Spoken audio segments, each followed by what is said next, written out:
Nasa mansion sila ngayon ni Paul kasama ang kanyang mga kapatid. Weekend kasi at ganito ang bonding ng mga Sandoval, lalo na ngayong ang apat niyang kuya ay may kani-kanyang pamilya na. Sila na lang ng bunsong si Lucas ang walang asawa. Kung meron man, sana sinabi ko na, sabi niya sa kapatid. Wala rin ako, bro. Wala akong kasintahan, sagot ni Lucas, na nagdulot ng pag-iling kay Paul. Sa kanilang magkakapatid, isa sa mga kasambahay ang umalis dahil nabuntis ng boyfriend nito, kaya't wala na siyang magawa kundi tanggapin ang sitwasyon. Ngayon, nagpapakahirap siyang maghanap ng makakasama sa mansion.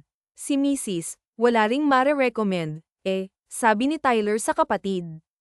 Hirap kapag walang kasambahay, no? Saad ni Ethan, na tumango si Paul. Sobrang hirap, kuya. Mahirap din na walang kasama sa bahay, dagdag pa ni Paul. Habang nag-uusap sila, hindi maiwasan ni Paul na mag-isip kung saan siya makakahanap ng kasambahay na makakatulong sa kanya. Sa kabilang dako, si Lisa ay nakatayo sa harap ng kanyang boss. I'm sorry, Lisa. Nalulugi na kasi ang restaurant, kaya magtatanggal kami ng ilan at isa ka doon. Pwede ka nang hindi bumalik, sabi ng kanyang amo. Nang marinig ito, tila gumuho ang mundo ni Lisa. Pakiramdam niya ay pinagsakluban siya ng langit at lupa. Subalit, pinilit niyang maging matatag.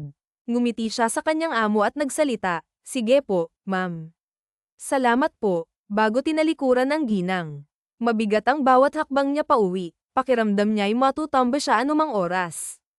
Iniisip niya kung ano ang sasabihin sa kanyang tiyahin. Sigurado siyang hindi ito masisiyahan. Wala na siyang trabaho, paano na siya ngayon? Pagdating sa kanilang simpleng bahay, nakita niya ang kanyang tiyahin na nagsusugal. Mare, andyan na ang maganda mong pamangkin, sabi ng isang babae sa tiyahin ni Lisa. Bamaling ang tiyahin ni Lisa sa kanya at ngumiti. Anak, halika, kumain ka na muna. Maglalaro muna ako, masayang sabi ni Cynthia. Tita, wala na po akong trabaho, sabi ni Lisa, na nagdulot ng pagkaabala kay Cynthia. Pinaalis muna niya ang mga kasama at lumapit kay Lisa. Anong sabi mo? Tanong ng babae. Wala na po akong trabaho, ulit ni Lisa, na puno ng lungkot. Di wala ka na ring matitirhan, sigaw ng kanyang tiyahin habang pinalabas si Lisa sa bahay. Hinagis pa nito ang mga gamit ng dalaga sa labas. Sa kabila ng lahat, hindi nakapalag si Lisa sa ginawa ng kanyang tiyahin, kaya't wala siyang nagawa kundi ang umalis na dala ang kanyang bag at naglakad palayo sa bahay. Wala na siyang mga magulang, kaya umaasa siya na mamahalin siya ng kanyang tiyahin. Ngunit sa kasamaang palad, tila wala itong pakialam sa kanya. Nakikitira lang siya sa bahay nito. Bamantong hininga si Lisa habang naglalakad, nagugutom na siya at sabik ng kumain. Maya-maya, bumuhos ang malakas na ulan. Napatingala siya sa langit, pinipigilan ang mga luha na nagbabadya ng bumagsak. Habang naglalakad siya, pagod na siya at hindi niya namamalayan ang sasakyang papalapit. Nawalan siya ng malay, hindi dahil sa paparating na kotse kundi dahil sa labis na gutom at pagkapagod. Nang makita ni Paul ang babaeng nawalan ng malay, napamura siya. Sa sobrang pag-iisip kung saan kukuha ng kasambahay, hindi niya napansin ang naglalakad na babae, lalo na sa ilalim ng malakas na ulan. Agad siyang bumaba sa kanyang kotse at sinuri ang kalagayan ng babae. Napansin niyang wala itong sugat, kaya't mabilis niyang binuhat ito at inilagay sa kanyang sasakyan. Malapit na rin naman ang kanyang bahay, kaya doon na lamang niya dinala si Lisa. Pagdating sa kanyang bahay, inihanda ni Paul ang kwarto para sa babae. Namumutla pa ito, at nag-alala siya para sa kanya, lalo na't hindi niya ito kilala. Akala niya ay nabangga niya ito, ngunit wala naman itong sugat. Sa tingin niya, nawalan ng malay si Lisa dahil sa pagod at sa ulan na hindi niya nakayanan. Naghintay si Paul na magising si Lisa. Nagluto na rin siya ng kaunti, sakaling magising ito at maghanap ng makakain. Nang magising si Lisa, natagpuan niyang nakahiga siya sa isang malambot na kama at komportable siya. Akala niya ay nananaginip lamang siya, ngunit nang mapagtanto niyang totoo ito, agad siyang nagmulat. Bumungad sa kanya ang isang gwapong lalaki na akmang lalapit na sa kanya. Dahil sa gulat, sinipa ni Lisa si Paul, na agad namang nahulog sa kama. Aray, sigaw ni Paul. Si Lisa naman ay mabilis na umatras at kinuha ang kumot upang matakpan ang kanyang katawan. Sino ka? Galit na sigaw ni Lisa. Napuno ang isip niya ng mga tanong at takot. May balak ka bang gawin sa akin? Wala akong pera, pakawalan mo na ako, please. Wala akong maibibigay sa'yo. Teka, baka may ginawa ka na sa akin. Anong ginawa mo sa akin, ha? Saan mo ako nakita? Bakit mo ako dinala dito? Bakit? Sino ka? Sagutin mo ako, sigaw pa ni Lisa. Napapikit na lamang si Paul sa mga sigaw ni Lisa. Hindi niya inakala na ganito kalakas ang boses nito, parang wala nang balak na tumigil sa kakasalita. Can you please calm down? Tanong ni Paul sa dalaga. Kalmado ang kanyang tingin kay Lisa. Anong calm down? Paano ako kakalma? Hindi nga kita kilala, tapos nagising na lang ako dito sa kwartong ito. Sino ka ba talaga? Sagot ni Lisa kay Paul, puno ng pagdududa. Wala akong ginawang masama sa'yo. Tinulungan lang kita kanina kasi nawalan ka ng malay, at sobrang putla ka kaya dinala kita dito, paliwanag ni Paul, na unti-unting nakakakuha ng tiwala ni Lisa. Nagsasabi ka ba ng totoo? Tanong niya, nag-aalinlangan. Oo naman. Mukha bang masama ang intensyon ko? Sagot ni Paul na may ngiti. Hindi nakapagsalita si Lisa sa kanyang tanong. Nang muling tumingin siya kay Paul, napansin niyang gwapo ito, maputi, may kulay brown na mata, matangos ang ilong, makapal ang kilay, at mahahabang pilik mata. Literal na perpekto ang kanyang mukha. Naghanda rin pala ako ng makakain. Alam kong gutom ka na, sabi ni Paul, na tila nag-aalala para kay Lisa. Tahimik na tinanggap ni Lisa ang lahat, pinoproseso ang mga nangyari. Thank you, ang sagot niya, na nagpasaya kay Paul. Pwede kang matulog na muna dito. Malakas pa ang ulan, hindi ka makakauwi sa lagay na yan, dagdag pa ni Paul habang nakatingin kay Lisa. Kumain si Lisa, namangha sa ganda ng kwarto ni Paul. Maganda ang paligid, at kahit hindi pa niya nakikita ang buong bahay, alam niyang maayos ito. Nagpasalamat siya na isang mabait na lalaki ang nakakita sa kanya, mabuti na lang at si Paul ang naroon. Tapos ka na, may pagkain pa dito, tanong ni Paul. Napabailang si Lisa sa kanya. Okay na ako, salamat sa pagkain, sagot ni Lisa. Hi, I'm Paul, pakilala ng binata. Lisa, sagot ni Lisa, napatango. Sa gabing iyon, hindi tumigil ang ulan, kaya sa mansion ni Paul natulog si Lisa. Kinabukasan, maaga siyang nagising at pumunta sa kusina upang magluto ng almusal. Nahihiya siya dahil tinulungan siya ng isang mayamang lalaki, kaya't nais niyang masaklian ito kahit sa simpleng paraan. Nang makaamoy si Paul ng masarap na pagkain, nagising siya. Kumunat ang kanyang noo at lumabas ng kwarto. Sinundan niya ang amoy at nagulat nang makita si Lisa sa kusina. Lisa, what are you doing? Tanong ni Paul. Bumaling si Lisa kay Paul, at sa kanyang mga mata, tila natapos na ang lahat ng kanyang ginagawa. Handang-handa na ang mga plato para sa kanilang pagkain. Si Paul, nakatitig sa kanya, ay puno ng paghanga at pagkagiliw.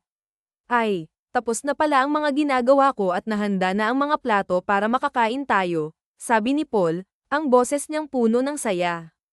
Okay lang, sanay na ako. Ayoko ring ikaw ang magluto, no? Ang dami mo nang naitulong sa akin kagabi, tugon ni Sirena, may ngiti sa kanyang mga labi. Wala yun, talagang gusto ko lang tumulong, sagot ni Paul nang may sinseridad sa kanyang tinig. Naupo na sila, nagpasalamat sa isa't isa, at sinimulan ang kanilang almusal. Habang kumakain, nag-uusap sila, at sinabi ni Lisa na pagkatapos nilang kumain, aalis na siya. Nagulat si Paul sa balita, parang ayaw niyang mawala si Sirena.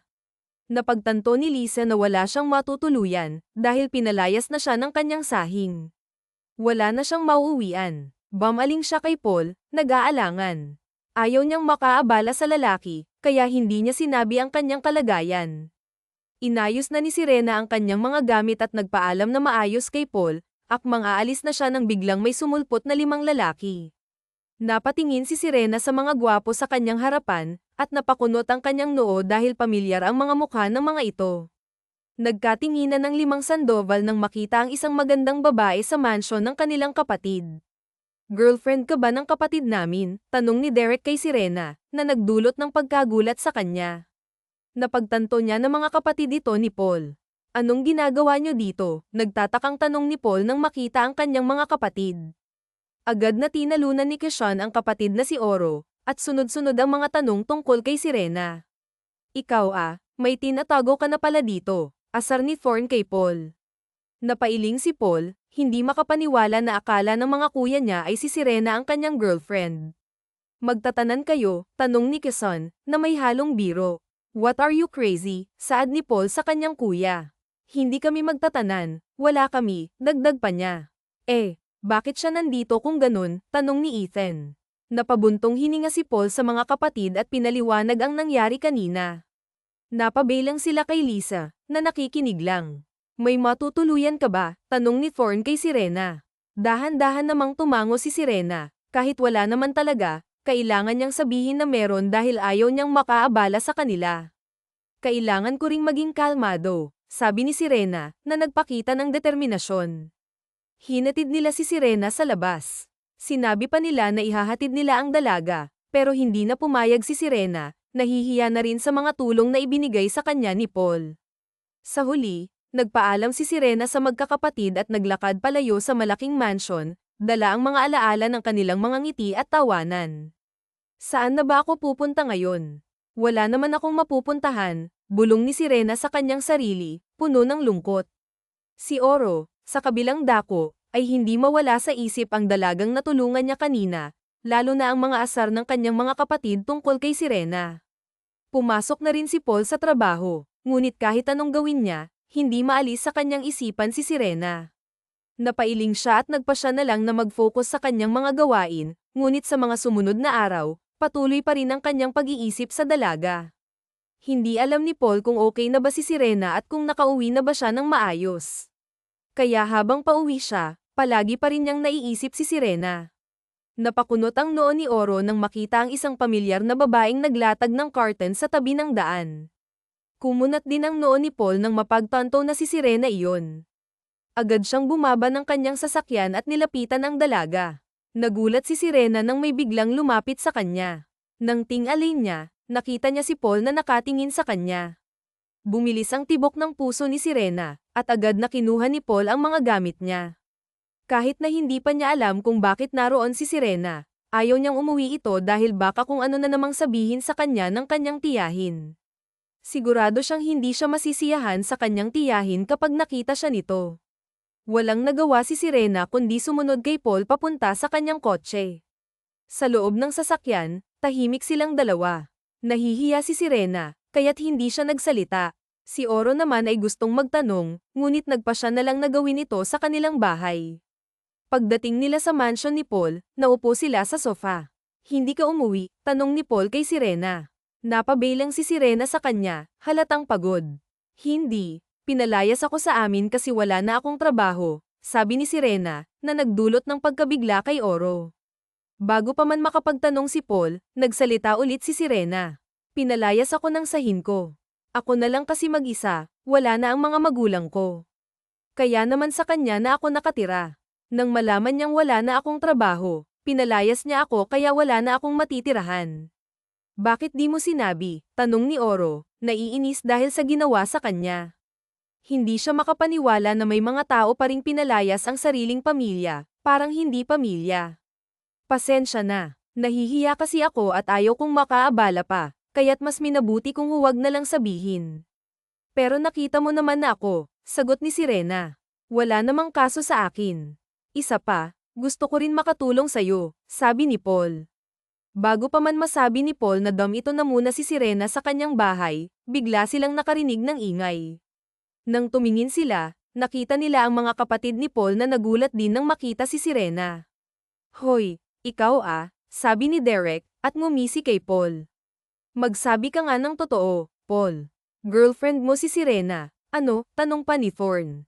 Ang sama mong boyfriend, pinapaalis mo siya kapag andito kami, dagdag pa ni Quezon. Kumunat ang noo ni Paul sa mga narinig. Si Serena naman ay nakaramdam ng hiya dahil sa mga sinabi ng mga kapatid ni Paul. What are you talking about? Asak ni Paul sa kanila, kaya't natahimik ang mga lalaki. Pagkatapos, napabaylang siya kay Serena at ipinaliwanag ang nangyari. Nagulat ang kanyang mga kapatid at humingi ng tawad kay Serena dahil sa kanilang mga sinabi kanina. Ngumiti lang si Serena sa kanila at sinabing, okay lang. Tutal wala namang kasama si Paul dito, ito ka na lang muna, sabi ni Aris kay Serena. Agad namang sumang-ayon ang magkakapatid sa sinabi ng kanilang kuya Aris. Oo nga, Sirena, wala kasing kasama ang kapatid namin. Pwede ka dito, sabi pa ni Thorn. Kumunat ang noo ni Paul sa kanyang mga kuya. Imbes na siya ang magsabi ng mga iyon kay Sirena, naunahan pa siya ng mga ito. Bumaling siya kay Sirena, na ngayon ay nahihiya. Tumikim na muna si Paul, tapos ay nagsalita. Agree, Sirena. Dumito ka na muna habang wala ka pang matitirahan, sabi pa ni Paul sa dalaga. Napabilang si Sirena kay Paul, medyo nahihiya pa rin pero sumang-ayon na siya dahil wala naman talaga siyang matitirahan kung hindi niya tatanggapin ang alok ng binata sa kanya. Maya-maya nga, umuwi na rin ang mga kapatid ni Paul, kaya naman nagkaroon ng oras para makapag-usap ang dalawa. Dahil naghahanap nga ng kasambahay si Paul, nabanggit niya ito kay Sirena. Kaya naman sinabi ni Lisa na siya na muna ang bahala sa trabahong iyon. Marami siyang alam sa gawaing bahay kaya walang magiging problema si Paul doon. Samantalang si Oro naman ay nakatingin lang kay Lisa, sabi niya. Hindi ka na sana nag-abala, kaya ko namang gawin yan. Isa pa, bahay ko to, dapat ako yung gumagawa niyan, bisita ka dito, sabi pa ni Paul. Okay lang naman at saka sanay na ako. Ayoko rin na ikaw yung magluto, no? Ang dami mo nang naitulong sa akin kagabi, sabi naman ni Lisa sa binata. Wala yun, kagustuhan ko talagang tumulong, sinserong sabi pa ni Paul sa kanya. Naupo na nga ang dalawa at nagpasalamat na muna sila bago nila sinimulan ang pagkain ng kanilang almusal. Habang kumakain ay nag-uusap ang dalawa. Sinabi rin ni Lisa na pagkatapos nilang kumain ay aalis na siya. Nagulat naman si Paul na parang ayaw na ngang paalisin si Lisa. Napagtanto rin ni Lisa na wala nga siyang matutuluyan dahil wala na siyang bahay na uuwian. Pinalayas na nga pala siya ng kanyang tiyahin kaya naman wala na siyang mauuwian ngayon. Napabilang siya kay Paul. Ayaw niya naman na makaistorbo na naman sa lalaki kaya hindi na niya sinabi ang kalagayan niya. Inayos na ni Lisa ang kanyang mga gamit. Nakapagpaalam na rin siya ng maayos sa binata at akmang aalis na ng mansyon nang biglang may sumulpot na 5 lalaki. Napatingin si Lisa sa mga gwapong nasa kanyang harapan. Napakunot pa ang noo ng dalaga dahil pamilyar sa kanya ang mukha ng mga ito. Nagkatinginan din ang 5 mga Sandoval nang makita ang isang magandang babae sa mansyon ng kanilang kapatid. Girlfriend ka ba ng kapatid namin? Tanong ni Derek kay Lisa. Nanlaki naman ang mata ni Lisa sa naging tanong ng isang lalaki tapos ay napagtanto niya na mga kapatid ito ni Paul. Anong ginagawa niyo dito? Nagtatakang tanong ni Paul nang makita ang kanyang mga kapatid. Agad na tinalunan ni Kaden ang kapatid na si Paul tapos ay sunod-sunod ang mga naging tanong tungkol kay Lisa. Ikaw may tinatago ka na pala dito, asar ni Tyler sa kapatid. Napailing naman si Paul sa kanyang mga kuya. Hindi siya makapaniwalang akala ng mga ito ay si Lisa ang kanyang girlfriend. Magtatanan kayo, tanong naman ni Cameron. What? Are you crazy? Saad ni Paul sa kuya Cameron niya. Hindi kami magtatanan, walang kami, sabi pa ni Paul. Bakit siya nandito kung ganun? Tanong naman ni Ethan sa kapatid.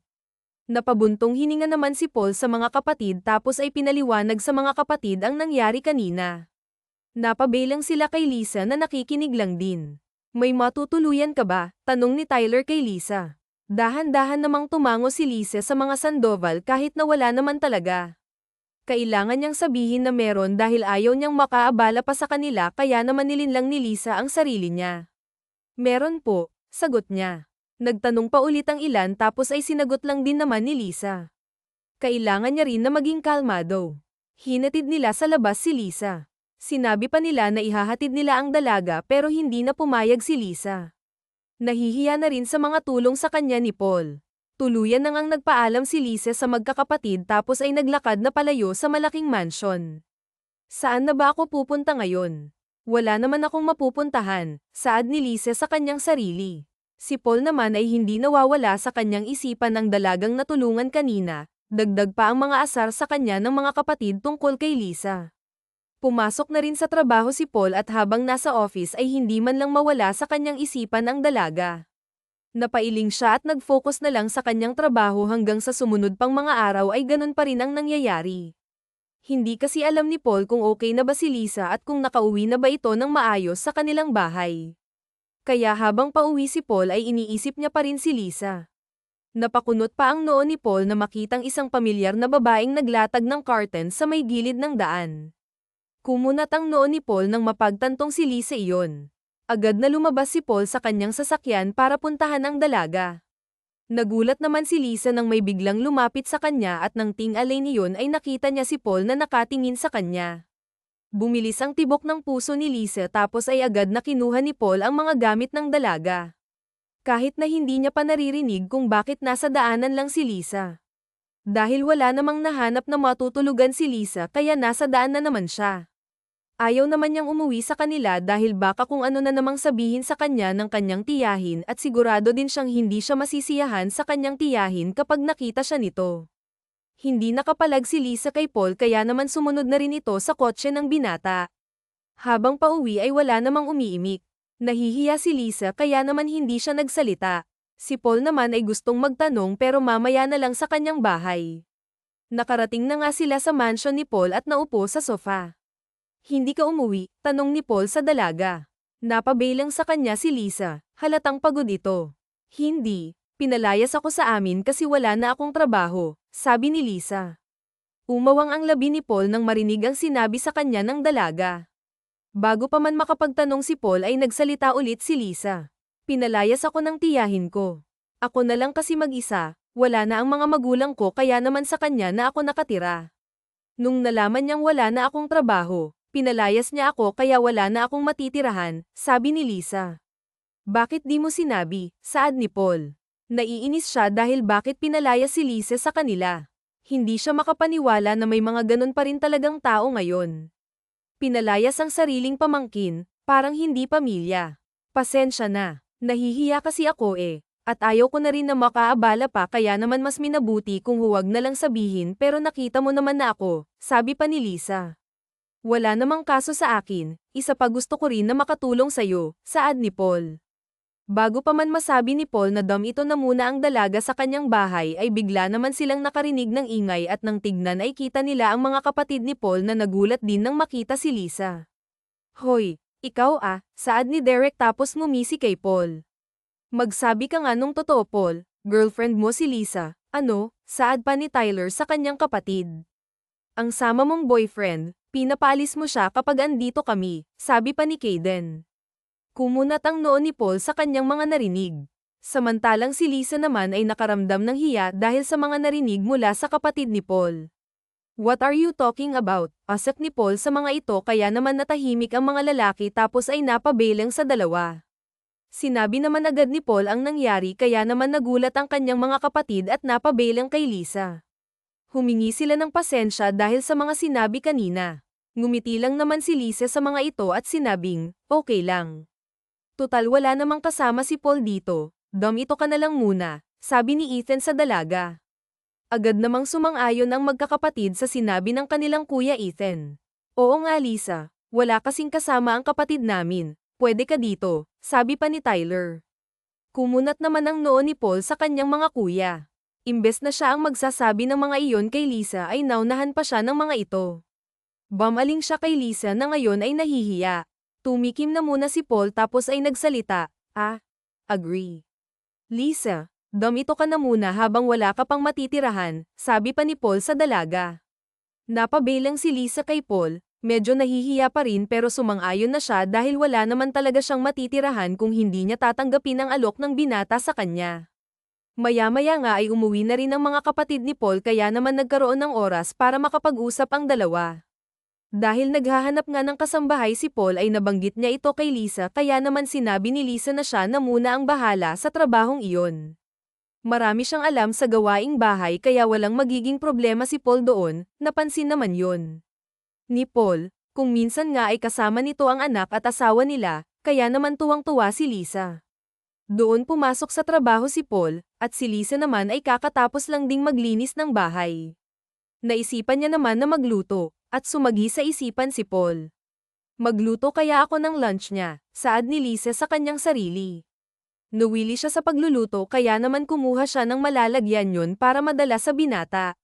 Sinabi rin ni Paul sa kanya kung saan siya nagtatrabaho kaya iyon din ang sinabi ni Lisa sa driver. Nakilala na rin kasi ni Lisa ang magkakapatid, at kaya pala pamilyar sa kanya ang mga ito dahil nakita na niya ito sa mga magazine. Ang pamilyang Sandoval ay isang malaking pamilya. Kilala sila sa kanilang mga business at ilan pang mga brands kaya naman noong una ay hindi talaga makapaniwala si Lisa na nasa mansiyon siya ng isa sa magkakapatid na Sandoval. Nang makarating sa kumpanya ni Paul ay namangha si Lisa dahil doon. Sobrang ganda at laki kasi nito. Pumasok si Lisa sa kumpanya. Sumakay siya ng elevator para makapunta sa office ni Paul at nang makarating doon ay nagtanong siya sa secretary nito. Mabuti na lang at mabait naman ang secretary ni Paul. Nasa loob pa po si Sir, pwede po kayong pumasok, sabi ng secretary kay Lisa. Ngumiti naman si Lisa at nagpasalamat, pero bago pa man siya makapasok ay may nauna ng babaeng pumasok sa loob. Excuse me, saad pa ng babae. Nabangga pa si Lisa tapos ay natapon sa sahig ang kanyang mga daladala. Oops, saad pa ng babae nang makita ang natapong pagkain. Nainis si Lisa dahil doon. Parang sinadya ng babae. Nakabukas ang pintuan ng office dahil hindi tuluyang nakapasok ang babaeng sumulpot dahil sa nagawa kay Lisa kaya naman nakita ni Paul ang nangyari mula sa loob. Nagulat siya nang makita si Lisa. Lisa, saad ni Paul at napatayo para lapitan ang babae.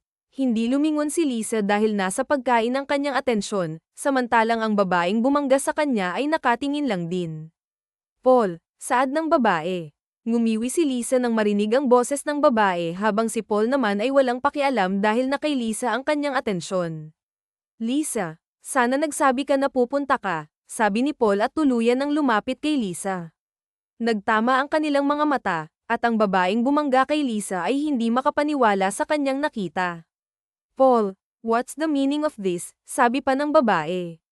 Jane, can you please shut up? Iritadong saad ni Paul. Natawa ang secretary ni Paul nang marinig iyon. Si Lisa naman ay palihim na napangiti. Kumunat ang noo ni Jane nang marinig ang sinabi ni Paul sa kanya. Are you kidding me? Pumunta pa ako dito para bisitahin ka tapos ganyan iyong sasabihin mo sa akin. How dare you? Saad pa ni Jane kay Paul. Hindi ko naman sinabing pumunta ka. Malamig na saad ni Paul. Jerk, saad ni Jane at agad na umalis, umiiyak pa ang babae. Wala namang pakialam si Paul doon tapos ay hindi na inalis ang tingin kay Lisa. Wala na iyong pagkain, sabi ni Lisa. I'm sorry about Jane, sabi pa ni Paul. Napatingin si Lisa sa lalaki at nagtama na naman ang kanilang mga mata. Bumilis ang tibok ng puso ng dalaga dahil doon. Okay lang, sabi ng dalaga. Hindi okay. Natapon yung niluto mo. Sayang lang, masarap sana yung lunch ko ngayon, sabi pa ni Paul. Napailing si Lisa tapos ay napangiti. Meron pa naman sa bahay, saad ng babae. Mamayang gabi na lang, sabi pa ni Paul. Napatango naman si Lisa tapos ay may inutusan si Paul na magligpit ng natapon sa sahig. Lumabas na lang ang dalawa para sabay na nga silang kumain. Napapatingin pa ang ibang empleyado dahil naninibago sila sa kasama ng kanilang boss. Simple lang si Lisa pero kapansin-pansin na iba siya sa mga babaeng nakakasama ng kanilang amo. Simple si Lisa pero maganda at kapansin-pansin ang ganda ng dalaga. Naiiba siya sa lahat kaya naman naamangha talaga ang lahat ng mga nakakakita sa kanya. Gusto ko pa naman sana noong dala mo kanina, saad pa ni Paul kay Lisa. Napabilang tuloy ang dalaga sa lalaki. Meron pa nga sa bahay. Doon ka na lang kumain, sabi pa ni Lisa. Sa araw-araw na magkasama ang dalawa sa iisang bahay ay ganito sila kung mag-usap. Mahahalata mo talaga na hindi sila nagkakailangan sa isa't isa, hindi katulad noong mga naunang araw na may hiya pa silang nararamdaman. Uwi na lang ako ngayon sa inyo ni Paul, kumunat naman ang noo ng dalaga sa kanyang narinig. Baliw, edi sayang iyong oras mo, at saka kumain na tayo. Matitikman mo naman iyong luto ko mamaya. Kapag umuwi ka na magtrabaho ka na lang muna, sabi pa ni Lisa. Kung hindi lang iyon natapon hindi sana nakakain na ako ng masarap ngayon, saad pa ni Paul. Para kang bata kung magreklamo, iling na sabi naman ni Lisa. Natawa na lang din si Paul sa sinabi ng dalaga. Para naman kasi talagang bata si Paul. Natatawa na lang tuloy sa kanya si Lisa. Nagpatuloy sila sa pag-uusap habang kumakain. Nang matapos ay sabay na silang lumabas ng restaurant. Hatid na kita, saad ni Paul sa dalaga. Umiling naman si Lisa sa lalaki. Kaya kung mag-commute, bumalik ka na sa kumpanya, saad ni Lisa. Okay lang, Ihahatid na muna kita, sabi pa ni Paul. Okay lang talaga. Mamaya matagalan ka pa, magtrabaho ka na doon, sabi ni Lisa sa binata. Kahit na gusto ni Paul na may hatid ang dalaga ay wala naman siyang nagawa dahil gusto ni Lisa na magtrabaho na siya kaya naman sumakay na nga sa taxi ang dalaga at nagpaalam na kay Paul. Hindi na muna umalis si Paul at tiningnan ang taxi na paalis hanggang sa mawala ito sa kanyang paningin. Napahawak siya sa kanyang dibdib. Hindi alam kung ano nga ba ang nararamdaman ngayon, para siyang mababaliw. Mabilis kasi ang tibok ng kanyang puso at hindi niya alam kung bakit. Brother, nilinggan ni Paul ang tumawag sa kanya at nakita niya si Tyler na papalapit sa kanya. Wala kang trabaho, tanong ni Paul sa kuya niya. Meron. Anong akala mo sa akin, tamad, saad pa ni Tyler sa kapatid. Kaya naiinis sa iyo minsan si Ate Harper, saad ni Paul kaya naman natawa si Tyler. Mahal pa rin naman ako ng asawa ko, sabi pa ni Tyler. Napailing naman si Paul sa kanyang kuya. May sasabihin ka ba? Kuya, tanong pa ni Paul. Napangisi naman si Tyler kaya naman nagtaka si Paul sa kanyang kuya. Hindi alam kung ano ba ang tumatakbo sa isipan nito. Dinalaw ka ni Lisa, right? Saad ni Tyler. Kumunat naman ang noo ni Paul. Mukhang nakita ata siya ng kanyang kuya. Stalker ka ba? Kuya, natatawang saad ni Paul sa lalaki. Natawa lang din si Tyler dahil doon. Nakita ko kayo kanina, at saka parang ang saya-saya mo saad pa ni Tyler at tinaas baba pa ang kilay sa kapatid. Bawal bang maging masaya, saad pa ni Paul. Wala naman akong sinabi, at saka okay naman si Lisa. Ba't di mo nalang ligawan? Ano ba yung sinasabi mo, kuya? Nahahawa ka na kay Ate Harper, iling na saad ni Paul. You know what? Alam ko na iyan. I've been there. Kaya kung ako sa iyo, umamin ka na habang maaga pa, ngisip pa ni Tyler sa kanyang kapatid. Anong aaminin? Ewan ko sa iyo, kuya, umiling ulit si Paul kay Tyler tapos ay natawa na lang si Tyler sa kapatid. Samantalang si Paul naman ay hindi na naalis ang kung ano-anong sinasabi sa kanya ng kuya niya hanggang sa makauwi siya ng bahay. Sinalubong siya ni Lisa na may ngiti sa labi, at ayan na naman ang mabilis na tibok ng puso ni Paul na hindi niya maintindihan. Nagpahinga muna siya saglit tapos ay maya-maya ay kumain na sila. Nagdasal na muna sila bago silang kumaing dalawa. Sarap na sarap si Paul sa luto ni Lisa kaya naman hindi nawala sa labi ni Lisa ang ngiti dahil sa papuri sa kanya ni Paul. Napatingin si Paul sa babae at sumagi sa kanyang isipan ang sinabi ng kanyang nakatatandang kapatid. Halos 3 buwan na rin si Lisa sa kanyang bahay at maayos naman silang dalawa. Mas nagiging close pa nga sila at wala namang problema kaya naman hindi alam ni Paul ang mararamdaman lalo na sa mga sinabi ng kanyang kuya Tyler. Natahimik ka na dyan, saad ni Lisa sa lalaki. Napabelang si Paul sa kanya at nakita ang magandang mukha ng dalaga. Hindi naman agad nakaimik ang binata dahil doon. Sir, Paul, saad ni Lisa sa kanya. Hindi naman kasi siya tinatawag ni Lisa na sir kaya naman ganoon na ang tawag ng dalaga pero bakit parang iba ang naging epekto noong sa pandinig ni Paul? Paul, okay ka lang? Tanong pa ni Lisa. Napakurap si Paul tapos ay dahan-daang tumango. What the heck is happening to me? Nababaliw na ata ako, saad ni Paul sa kanyang sarili. I'm fine, saad ni Paul sa dalaga kaya naman dahan-daang napatango si Lisa sa lalaki. Umayo si Paul dahil mukhang nakakahalata na sa kanya si Lisa. Ayaw naman niyang mailang sa kanya ang dalaga. Natapos na silang kumain at niligpit na ni Lisa ang kanilang pinagkainan. Habang ginagawa iyon ay sumagi sa kanyang isipan ang nangyari kanina. Hindi alam ni Lisa kung anong iniisip ni Paul kaya naman napaisip ang dalaga na baka may gusto itong sabihin sa kanya tungkol kaya kanina iyong sa babae. Baka naman kasi girlfriend niya iyon naghiwalay ata sila dahil sa akin nasigawan niya kasi iyong babae kanina tapos umiyak pa yung Jane naku mukhang kasalanan ko ata talaga kung bakit parang wala sa wisyo si Paul ngayon saad pa ni Lisa sa kanyang sarili. Nang matapos si Serena ay sinabi niya kay Paul na pupunta na siya sa kwarto para makapagpahinga. May ginagawa pa kasi si Paul kaya naman nasa living room pa ang binata. Napansin ni Lisa na parang malalim ang iniisip ng binata kaya naman hindi na rin mawala sa isipan ni Lisa ang naisip kanina. Paano nga kung naghiwalay ang dalawa dahil sa kanya baka masisante siya ng lalaki at wala na nga siyang matuluyan. Kinuha ng dalaga ang litrato ng kanyang mga magulang at niyakap iyon. Gustong-gusto niya nang maiakap ang mga magulang dahil miss na niya ang mga ito kaya lang ay hindi na niya magagawa dahil wala na ang mga ito. Iyon ang iniyakan ni Lisa na miss na niya ang kanyang mga magulang. Labis ang kanyang pangungulila sa mga ito. Mama, Papa, miss na miss ko na po kayo. Sana po maayos kayo kung nasaan man po kayo ngayon. Gusto ko lang pong sabihin na maayos naman po ako ngayon. Kahit na nawalan ako ng trabaho at pinalayas ako ni Tia, may nakilala naman po akong isang lalaki na mabait at nagpatuloy sa akin. Dagdag pa po ang kanyang mga kapatid na parang pamilya na rin po ang turing sa akin. Huwag po kayong mag-alala, maayos naman po yung lagay ko ngayon dito. Miss na miss ko na po kayong dalawa. Mahal na mahal ko kayo, nakangiting saad ni Lisa sa larawang hawak-hawak tapos ay hinalikan iyon. Nang gabing iyon ay hindi umiyak si Lisa sa halip ay nakangiti siya. Magaan ang loob at parang may yamakap sa kanya dahil sa ganang kanyang nararamdaman nakatulog siya ng mahimbing doon kahit na may problemang kinakaharap ay magaan ang kanyang loob dahil kinausap niya ang mga magulang na napanaginipan niya pa na nakayakap ang mga ito sa kanya at may mga ngiti sa labi. Kahit na may tampo sa kanyang tiyahin ay positibo pa rin si Lisa sa kanyang buhay, hindi niya hahayaan na masira iyon ang dahil doon lalo na ngayon na maayos naman siya.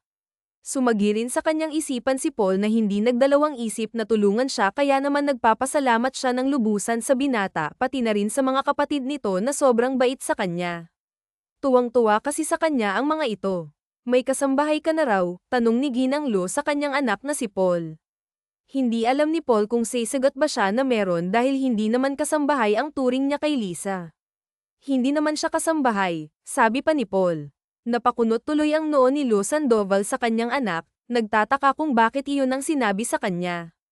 What do you mean? I don't know how to explain it, ma'am. Basta hindi siya kasambahay. Nakita ko lang siya sa kalsada tapos wala siyang matitirahan kaya naman sinabi ko na sa bahay na lang muna siya, and napag-usapan namin na habang andan siya yung gagawa ng mga gawaing bahay, sabi ni Paul sa kanyang ina. Napaawang ang bibig ng Ginang sa kanyang narinig, hindi niya akalain na ganun pala ang nangyari sa kasama ng kanyang anak sa bahay. Para kayong live-in, saad ng Ginang. Nag-init ang tenga ni Paul sa kanyang narinig. Hindi ganun, ma'am, iling pa ni Paul. Oh, are you shy? Curious tuloy ako kung sino ang babae. Dalhin mo siya dito next week kapag kadalaw nyo ng mga kapatid mo ha, sabi ng Ginang. It's not what you think, ma'am, sabi pa ni Paul sa ina pero buo na ang desisyon ng Ginang kaya naman wala nang nagawa ang binata. Nang makauwi si Paul ay sinabi niya agad kay Lisa ang tungkol doon. Nagulat naman si Lisa pero pumayag na rin agad. Pumasok pa sa isipan niya ang babae na nagalit kay Paul. Baka nga hiwalay na ang dalawa. Hindi kasi nabanggit ni Paul ang tungkol doon, pinagsawalang bahala na lang din ni Lisa ang tungkol doon. Sabay na naggrocery ang dalawa. Napansin ni Lisa na nakatingin sa kanila ang mga nakakasalubong na babae. Hindi naman kasi talaga pwedeng iwasan ang ganitong kagwapong mukha ni Paul. Basta mga Sandoval talaga, walang tapon. Gwapo na nga. Matalino pa kaya naman saan ka pa ba sa mga Sandoval na charot taken na sila fresh milk saad ni Paul kay Lisa tumango lang si Lisa sa lalaki pinapili siya nito na ng mga gusto niya nahihiya naman si Serena kasi ang dami ng natulong sa kanya ng lalaki may yogurt din ha sabi pa ni Oren kung ano lang din yung gusto mo sabi pa ni Serena kumuha ka ng gusto mo Serena it's okay nakangiting sabi ni Paul sa kanya bumilis naman ang tibok ng puso ng babae dahil sa pagniting yun sa kanya ng lalaki kalma saad ni Serena sa sarili hiniling na lang ni Lisa na matapos na sila sa pamimili dahil ba kung ano pang mangyari kay Serena mukhang nag-iiba na ang pagtingin niya kay Paul okay naman si Paul huwag lang siyang ngumiti ng ganon sa akin baka kung anong magawa ko nakakabaliw yung ngiti niya sabi pa ni Serena sa kanyang sarili let's go sabi pa ni Paul sa dalaga sa wakas ay natapos na rin sila sa pamimili at magbabayad na nga hindi pa rin maiwasan ang mga matang nakatingin sa dalawa kung hindi mo sila kilala ay mapagkakamalan mo talaga sila na mag-asawa bagay na bagay pa naman si Serena at Paul nang makapagbayad na ang dalawa ay kumain na muna sila sa isang restaurant tapos ay nagkwentuhan habang hinihintay ang kanilang pagkain excited si mommy na makilala kasabi pa ni Paul sa babae nahiya naman si Serena and marinig ang sinabi sa kanya ni Paul baka kung ano yung mga sinabi mo kaya gusto akong makita saad pa ni Serena wala curious nga siya sayo namula naman ang tenga ni Paul ang sabihin yun nahihiya tuloy akong magpakita baka ma-expel mo saad ni Serena kay Paul makulit ka naman talaga sinabi mong makulit ako nan lalaking matang tanong ng dalaga natawa naman si Paul sa naging reaksyon ng babae sa kanya hindi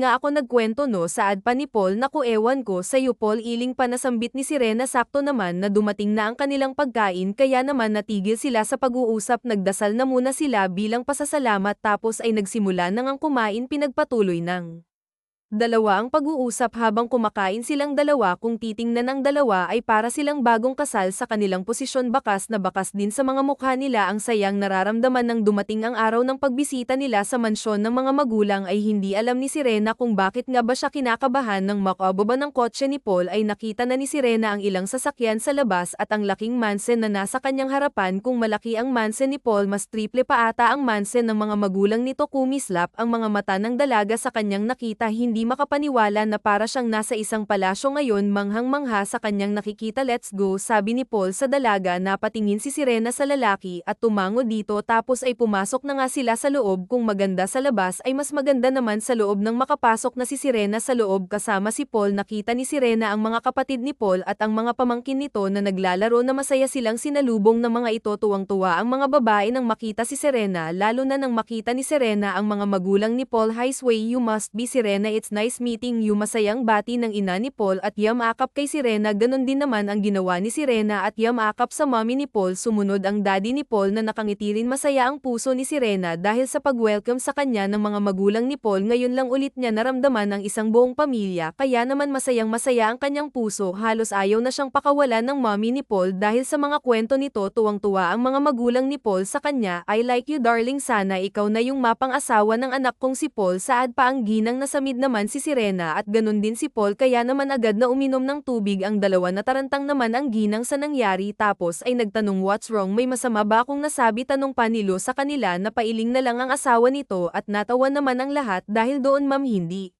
mo naman pwedeng diktahan si Paul kung sino yung gusto niyong mapang-asawa, saad pa ni Ares sa ina. Hindi ko naman sinasabi na asawahin niya na agad. Ang sinasabi ko lang na sana si Lisa.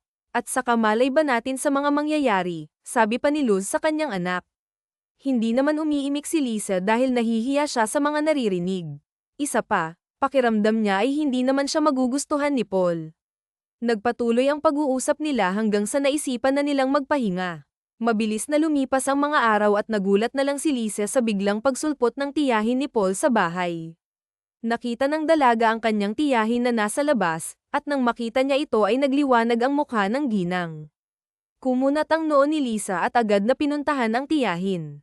Ano pong ginagawa niyo dito? Tanong ni Sirena sa ginang. Anak, pasensya ka na ha. Bumalik ka na sa atin, miss na kita. Hindi ako makatulog dahil hinahanap kita, nagmamakaawang saad ng ginang kay Lisa. Hindi agad nakasagot ang dalaga nang marinig ang boses ng kanyang tiyahin. Hindi siya makapaniwala na pinapabalik siya nito, at may sayang nararamdaman ng dalaga dahil sa wakas ay nagbago na ang pananaw ng kanyang tiyahin. Sige na, anak, miss na kita, bumalik ka na sa atin, sabi pa ng ginang. Dahil likas na mabait ang dalaga, ay niyakap niya ang ginang at sinabing babalik na siya doon. Magpapalam na muna siya sa kanyang amo, kaya naman nauna na munang umuwi ang ginang. Si Sirena naman ay hinintay na makauwi si Paul. Nang makauwi ang lalaki, ay nagulat siya nang makita na nakaligpit na ang mga gamit ni Lisa. Kumunat ang kanyang noo at nakita si Lisa na naghihintay sa kanya. Anong nangyari? Tanong ni Paul. Babalik na ako sa amin. Sinundo ako dito ni tita kanina at pinapabalik na niya ako.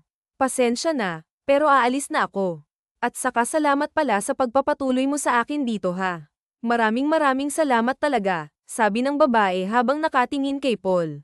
Hindi naman agad nakahanap ng salitang sasabihin si Paul para sa babae. Hindi niya alam kung anong sasabihin dahil nagulat siya sa mga sinabi nito sa kanya. Hindi niya inaasahan na aalis na ang babae. Ngayon nga ay mag-isa na naman siya sa kanyang malaking bahay. Ayaw pumayag ni Paul pero wala naman siyang magagawa dahil pamilya pa rin yun ng babae kaya naman napatango na lang siya kay Lisa. Ihahatid na kita, saad pa ni Paul sa dalaga. Papalag sana si Lisa pero minabuti niyang tumango na lang. Tutal, ito naman ang huling magkakasama silang dalawa. Tahimik ang dalawa habang nasa biyahe. Walang kahit sino ang nagsasalita, siguro dahil nabigla pareho. Sino ba naman kasing hindi magugulat sa nangyayari ngayon? Nang makarating sa bahay ng tiyahin, ay tinulungan ni Paul ang dalaga sa mga gamit nito. Nakita pa ng ilang mga tsismosang kapitbahay yun kaya naman maririnig ang kanilang mga bulungan. Thank you ulit, saad pa ni Lisa sa lalaki. Ngumiti si Paul at tumango sa dalaga, at tuluyan nang ang nagpaalam ang dalawa sa isa't isa. Malungkot na umalis si Paul pabalik sa kanyang bahay. Ganon din si Lisa na kahit nakabalik na ng bahay ng tiyahin ay parang nakalimutan niyang dalhin ang sayang nararamdaman sa mansyon ni Paul. Kinabukasan ay nagising si Lisa sa mabangong amoy ng pagkain. Nang makalabas ng kwarto ay nakita niya ang tiyahin na naghahanda sa mesa. Napangiti ang dalaga. Mukhang nagbago na nga talaga ang kanyang tiyahin. Magandang umaga. Kumain ka na, saad ng tiyahin ni Lisa. Sabay na nga silang kumain dalawa pero kapansin-pansin na parang may kulang kay Lisa. Matapos kumain ay nagugas na nga ng plato si Lisa habang ang kanyang tiyahin ay umalis dahil may trabaho na pala ito. Naglinis naman si Lisa ng bahay at inayos na rin ang kanyang mga gamit. Nilagay niya ang kanyang alkansya sa ilalim ng kanyang kama. Medyo mabigat at maraming laman dahil sa sweldong naipon niya habang andan siya at nagtatrabaho kay Paul. Sumagi na naman tuloy sa kanyang isipan ang binata. Napailing si Serena dahil doon. Hindi ko na dapat siya isipin pa.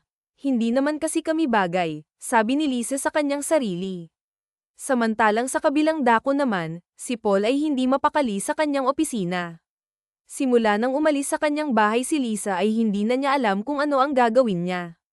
Para na nga siyang mababaliw. Ganon lagi ang nangyayari kay Paul. Kahit halos 2 linggo na simula nang umalis si Lisa ay hindi pa rin siya sanay. Kaya nga kapag dinadalaw siya ng mga kapatid ay nag-iinom na lang sila. Pati ang parents niya ay namimiss na din si Lisa. Kung mismo naman pala di pabalaykan mo, sabi pa ni Lucas sa nakatatandang kapatid. Napatingin sa kanya si Paul at si Caden. 3 lang silang magkakasama ngayon. Napatango naman si Caden bilang pagsang-ayon sa sinabi ng bunsong kapatid. Hindi niya pa nga alam kung ano yung totoo kong nararamdaman sabi ni Paul sa kapatid. Ano bang nararamdaman mo? Tanong ni Caden. I like her, diretsong sagot ni Paul sa kanila. Yun ang totoo. Napagtanto ni Paul na may gusto na pala siya sa dalaga. Hindi niya lang maamin-amin noon dahil para sa kanya masaya siya kapag nakakasama ang babae pero ngayon nawala na ito. Para naman siyang pinagbagsakan ng langit at lupa. Hulog na talaga siya kay Lisa. Alam mo naman kung saan siya nakatira, di ba? Saad pa ni Lucas. Oo, hinatid ko siya, sagot pa ni Paul. Puntahan mo siya para naman makapag-usap kayo, saad pa ni Lucas. Ayoko. Bakit? Tanong pa ni Caden sa kapatid. Kahit na gusto ko siyang makasama, ayoko rin naman na mapabalik siya sa bahay ng dahil lang doon. Isa pa, ako lang naman yung may gusto sa aming dalawa Hindi ko nga alam kung ano yung nararamdaman niya sa akin, sabi pa ni Paul sa mga kapatid. Nagkatinginan pa ang dalawa sa sinabi ni Paul. Tama nga rin naman ang iniisip nito. Kaya naman nagpatuloy din ang mga araw na ganon si Paul. Patuloy ang pangungulila niya kay Lisa. Si Lisa naman ay masaya dahil unti-unti nang nakikita niya ang pagbabago ng kanyang tiyahin. Kaya lang ay mukhang hindi naman pala yun magtatagal. Kakatapos lang ni Lisa ang maglaba nang makita niya ang kanyang tiyahin na may dalang letsong manok. Tuwang-tuwa ito nang makita ni Lisa. Nakauwi na ako. Halika na para makakain na tayo ng sabay, masayang saad ng ginang sa pamangkin. Ngumiti naman si Lisa sa tiyahin at naghanda na nga ng plato para makakain silang dalawa. May coke pa itong binili kaya naman masaya si Lisa sa pinapakitang kabaitan ng kanyang tiyahin. Nagpatuloy yun ng ilang araw hanggang sa napapansin ni Lisa na parang hindi na pumapasok ang kanyang tiyahin sa trabaho nito. Hindi naman nagtanong si Serena dahil inakala niyang baka ganun lang talaga ang araw ng pasok ng kanyang tiyahin. Tapos ay lumabas si Lisa para sana bumili ng sabon nang biglang narinig niya ang usapan sa labas. Wala na siyang trabaho. Oo, wala ng araw. Nahuli ba naman na kumukupit? Kawawa lang yung pamangkin niya, di ba? Nakabalik na dyan. Ano kayang magiging reaksyon ni Lisa kapag nalaman niya? Balita ko nga rin ay may nobyong mayaman si Lisa kaya doon na nga lang daw din umaasa. Yun ang mga narinig ni Lisa sa labas. Akala niya ay walaong katotohanan hanggang sa siya na ang nakapansin ng lahat. Unang-una ay ang paggan ng kanyang alkansya at parang binabawasan yun. Tapos ay nakikita niya na kahit hindi nagtatrabaho ang kanyang tiyahin ay patuloy pa rin ito sa pagbili ng mga mamahaling pagkain at mga gamit sa bahay. Ang huling pagkaubos ng pasensya ni Lisa ay nang makita niya ang pagsusugal na naman ang kanyang tiyahin kaya naman hinintay niyang makauwi ito sa bahay. Lisa, halika. May dala akong ulam, masayang saad ng ginang kay Lisa pero tila walang narinig ang dalaga. Kumunat ang noo ng ginang tapos ay tinawag ulit si Lisa pero nagulat lang ang ginang nang ay lapag ni Lisa ang kanyang alkansya sa lamesa. Bakit tak ang tanong ng tiyahin ng dalaga? Umamin ka nga po, ikaw po ba yung kumukuha ng ipon ko kaya gumagaan yung alkansya ko? Tanong ng dalaga. Anong sinasabi mo? May trabaho ako bakit ako kukuha dyan? Tanong pa nito. Huwag ka na pong magmaang-maangan. Alam kong matagal na po kayong walang trabaho. Lahat ng mga perang pinambili nyo po ng pagkain at gamit sa akin po galing, sa alkansya ko po galing. Pati yung pagsusugal nyo. Hindi na napigilan ni Lisa ang galit sa kanyang dibdib. Ito na ang galit na matagal na niyang gustong pakawalan. Nagulat ang kanyang tiyahin sa kanyang pagsigaw. Ang kapal naman ng mukha mo para sigawan ako. Ano naman kung kumukuha ako dyan? Kasalanan mo dahil wala kang utang na loob. Naging maganda lang ang buhay mo saglit doon sa mga Sandoval, kinalimutan mo na ako. Wala kang kwenta, sigaw ng ginang kay Lisa. Natawa naman si Lisa sa kanyang narinig mula sa kanyang tiyahin. Hindi makapaniwala sa mga narinig mula dito. Talagang ganyan po talaga nang galing lahat ng yan no. Ikaw pa talaga ang may kapal na mukhang magsalita ng ganyan sa akin. Ginawa ko ang lahat para respetuhin ka pero sinagad mo lang ang pasensya ko eh. Hindi ko nga nalaman kung bakit naging mabait ako sa'yo at saka para sabihin sa'yo tama lang din yung ginawa ko dahil kahit kailan hindi mo naman ako tinuring bilang pamangkin, bilang pamilya, malamig na saad ni Lisa. Walang modo. Umalis ka sa bahay ko, sigaw ng ginang. Hindi mo na po kailangang sabihin yan dahil kusa po akong aalis, matigas na saad ng dalaga at kinuha ang kanyang mga gamit. Iniwan ng kanyang tiya sa bahay na ito. Katulad ng nangyari sa kanya nung una ay naglalakad na naman si Lisa sa madilim na kalsada, naghahanap ng kanyang matutulugan. Akala ni Lisa ay okay lang siya hanggang sa unti-unti ay naramdaman niya ang pagbagsak ng kanyang luha sa kanyang mga mata hanggang sa tuloy-tuloy na yon. Hindi niya inaasahan na ganun pa rin ang kanyang tiyahin. Buong akala niya ay magiging maayos na silang dalawa pero wala pa rin pala. Mas lalo lang tuloy na miss ng dalaga ang kanyang mga magulang. Mas lalo lang ding tumulo ang luha sa mga mata ni Lisa, at tulad ng nangyari nung una, si Paul na naman ang nakakita sa dalaga. Kumunat ang noo ni Paul nang may nakitang isang babaeng umiiyak, at nang makilala ito ay agad siyang bumaba sa kanyang kotse para puntahan si Lisa. What happened? Tanong ng binata. Nagulat si Lisa sa biglang pagsulpot ng binata tapos agad na yamakap si Lisa kay Paul habang umiiyak pa rin. Pinakalma na muna ni Paul ang dalaga bago ito sinakay sa kanyang kotse at kinuha ang gamit ng dalaga. Sa biyahe ay walang nang imik ang dalawa. Umiiyak pa rin si Lisa pero hindi na katulad ng kanina. Nang makarating sa mansyon ni Paul ay doon na sinabi ni Lisa ang lahat sa lalaki habang umiiyak pa rin. Niyakap ng mahigpit ng binata si Lisa. Ngayon ay hinding-hindi na niya iiwan ang dalaga. Gusto na lang niyang manatili sa tabi niya hanggang sa maging okay na siya. Pinunasan ni Paul ang luha sa mga mata ni Lisa habang si Serena naman ay kumakalma na nga. Pinainom na siya ng tubig ni Paul tapos ay nagpasalamat ang dalaga sa lalaki. Nang gabing yun ay naging kalmado ang isipan at puso ng dalaga dahil alam niyang ligtas siya sa tabi ni Paul. Hindi rin naman iniwan ni Paul si Lisa hanggang sa makatulog na ito ng mahimbing. Kinabukasan ay nagising ng maaga si Lisa kaya naman nagluto siya ng almusal. Maya-maya rin ay nagising na rin si Paul na nahihiya dahil si Lisa ang nagluto ng almusal nila. Okay lang. Parang hindi naman ako nagluluto nito dati, sabi pa ni Lisa sa lalaki. Matapos makapagluto ay nagdasal na muna sila sa panibagong umaga at para sa pagkain na nasa hapag. Kumusta? Tanong ni Paul sa kanya. Medyo okay na. Salamat pala ha, saad ni Lisa. Wala yun. Mabuti na lang ako yung nakakita sa'yo kagabi, saad pa ni Paul. Ikaw naman lagi yung nakakakita sa akin eh. Salamat talaga ha. Hindi ka nagsasawang tulungan ako. Paulit-ulit na lang, sabi pa ni Lisa sa binata. No worries, Lisa. Masaya akong tulungan ka. At saka kung kailangan mo man ng tulong, andito ako palagi para sa'yo, nakangiting saad ng binata. Bumilis ang tibok ng puso ni Lisa nang marinig ang sinabi sa kanya ni Paul. Ngumiti ang dalaga tapos ay nagpasalamat ulit, at katulad ng naramdaman ni Lisa ay bumilis din ang tibok ng puso ni Paul dahil doon. Nang matapos kumain ay sabay pa nga ang dalawa na naghugas ng pinagkainan habang tuloy pa rin ang pag-uusap.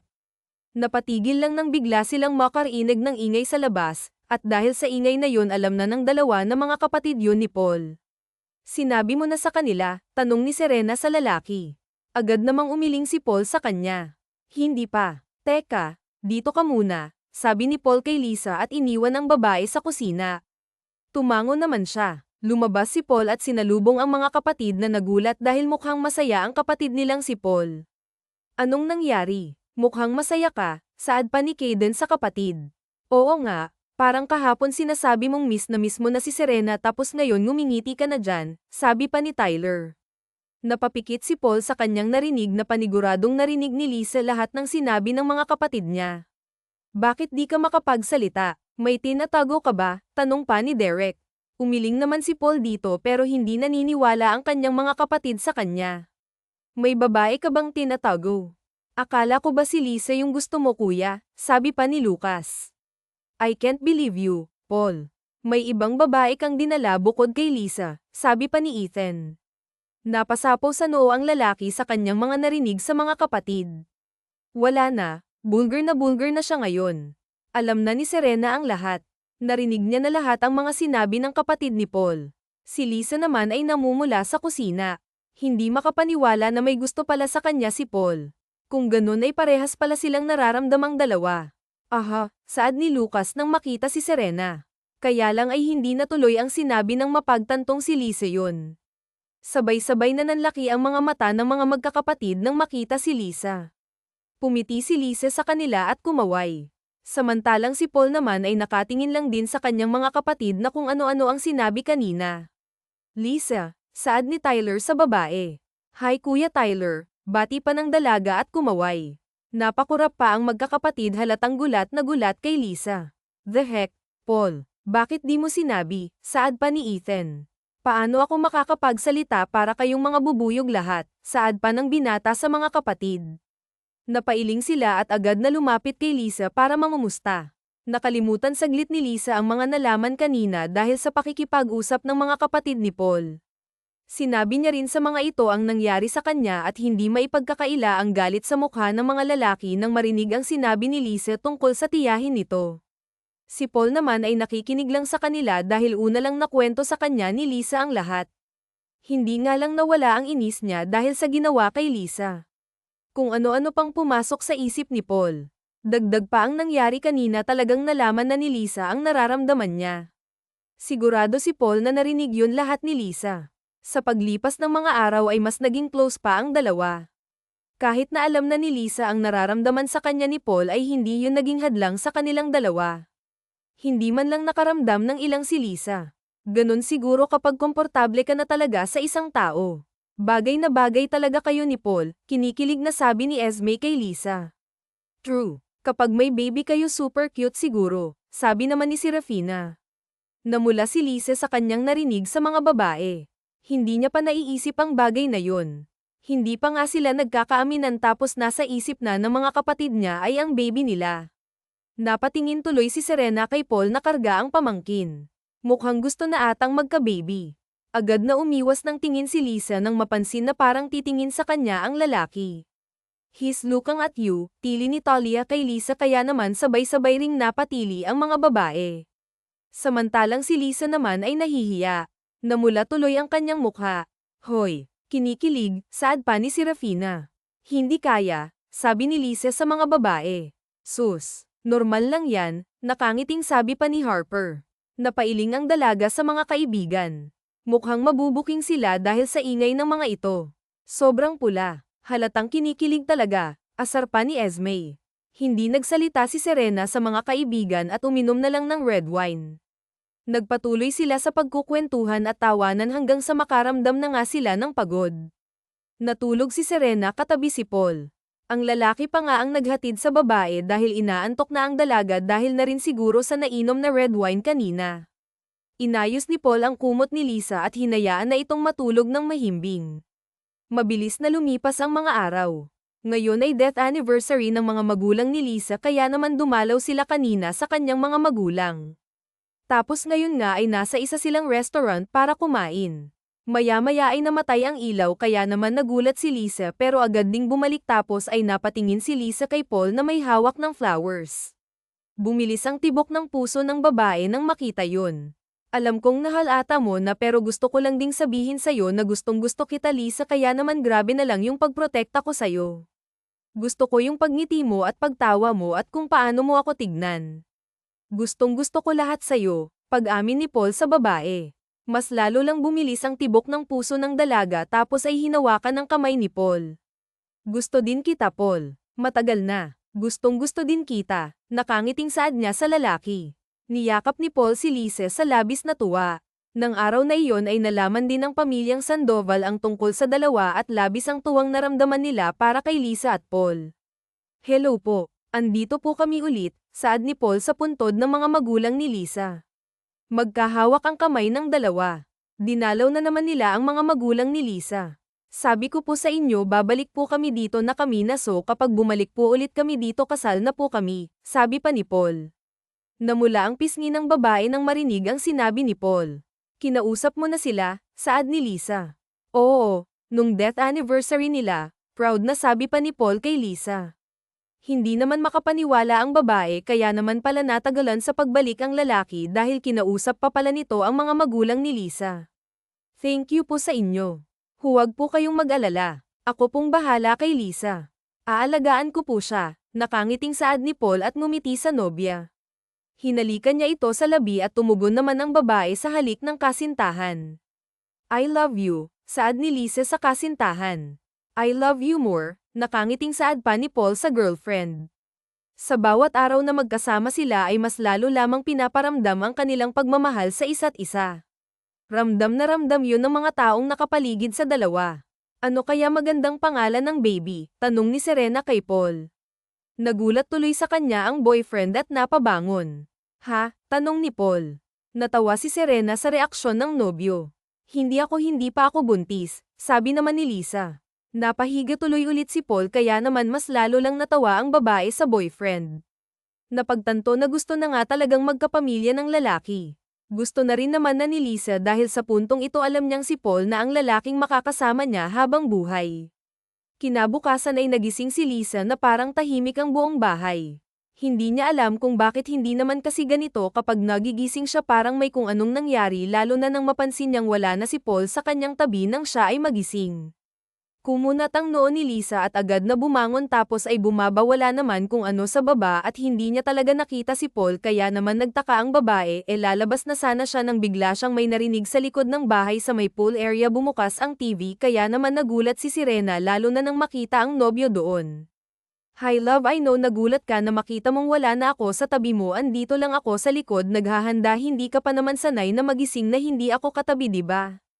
Ako rin naman hindi mo nga lang napansin kanina kasi mahimbing ang tulog mo kaya naman dahan-dahan na akong umalis. Natatawang saad ni Paul patuloy lamang na nakinig si Serena. Sinabi ko sa'yo at kila mami pati sa mga magulang mo na ikaw na ang gusto kong makasama habang buhay ikaw lang ang babaeng nagparamdam sa akin ng ganito at labis ang pagmamahal na gusto kong ibigay sa'yo love I know na ang dami mo ng pinagdaanan noon at andito lang ako para sa'yo at alam na alam mo yan mahal ko kaya naman I will ask you will you marry me? Saad ni Oren kay Serena tumulo na ang luha sa mata ni Serena dahil sa kanyang narinig. Kung papayag ka pumunta ka na dito sa akin saad ni Paul bago namatay ang TV umiiyak si Lisa na pumunta sa likod at nakita si Paul na nakaluhod na may hawak na singsing nakita rin ni Serena ang mga kaibigan at pamilya ni Paul. Yes I will marry you, sagot ni Serena sa lalaki agad namang isinuot ni Paul ang singsing kay Serena at hinalikan ng fiancé niyakap nilang isa't isa at kahit na may mga kasama ay pakiramdam ng dalawa ay silang dalawa lamang ang naroon dahil sa labis na tuwa nagpalakpakan ang mga kasama nila at kumuha ng litrato para kay Serena at Paul labis na saya ang nararamdaman para sa dalawa sa paglipas ng mga araw ay naging abala ang lahat lalo na si Serena at Paul para sa pagpaplano ng kanilang kasala hanggang sa papalapit na ang araw ng kanilang kasal ay may nalaman sila na mas makakapagpasaya sa kanilang lahat. I am a weeks pregnant, balita ni Serena sa lahat kaya naman napahiyaw sila sa kanilang narinig. Tuwang-tuwa ang mga magulang ni Paul sa narinig at agad na kinumusta si Serena kung maayos lang ba siya. Doble ingat din tuloy si Paul sa kanyang fiancé nang malamang buntis ito. Hindi niya hinahayaan na lumabas at kumilos ito na siyang kaya naman natatawanan din si Serena sa fiancé niya at sa wakas ay dumating na nga ang araw ng kasal ni Serena at Paul. Hindi pa man nakakarating sa altar ay umiiyak na ang lahat. Sobrang ganda ni Serena sa kanyang wedding gown, bagay na bagay talaga sila ni Paul, nagwapo rin sa kanyang suot. Mas lalo lang nag-iyak ka ng lahat nang marinig ang vows ng dalawa para sa isa't isa. Malalaman mo talaga na mahal nila ang isa't isa. I now pronounce you husband and wife, you may now kiss the bride. Mas lalong naghiyawan ang lahat ng halikan na nga ni Paul ang kanyang asawa. I love you, sabi pa ni Paul sa kanyang asawa. I love you too, nakangiting saad ni Serena sa asawa. Hinalikan naman na ni Paul ang kanyang asawa kaya naman inasar siya ng kanyang mga kapatid, parang gagawin pa atang kambal yung panganay saad pa ni Thorne kay Paul kaya naman nagtawanan ng lahat. Kinuha na rin sila ng litrato at sunod naman ay kasama ang pamilya. Masayang masaya ang puso ni Lisa na sa wakas ay may matatawag na siyang pamilya ngayon. Hindi nawala ang iti sa bagong kasal dahil sa sayang nararamdaman. Dumalaw rin sila sa puntod ng mga magulang ni Serena para ibalitang kasal na sila at naramdaman ni Lisa na parang may yamakap sa kanya na pangiti ang babae habang nakatingin sa puntod ng mga magulang. Masaya sila para sa atin. Nakangiting saad ni Serena. Napatingin sa kanya ang asawa at hinalikan siya sa noo. Masayang masaya, sabi ni Paul. Ngayon nga ay bubuo na sila ng kanilang sariling pamilya. Silang dalawang masayang magkasama habang buhay at dito na nga nagtatapos ang kwentong pag-ibig ni Serena at Paul.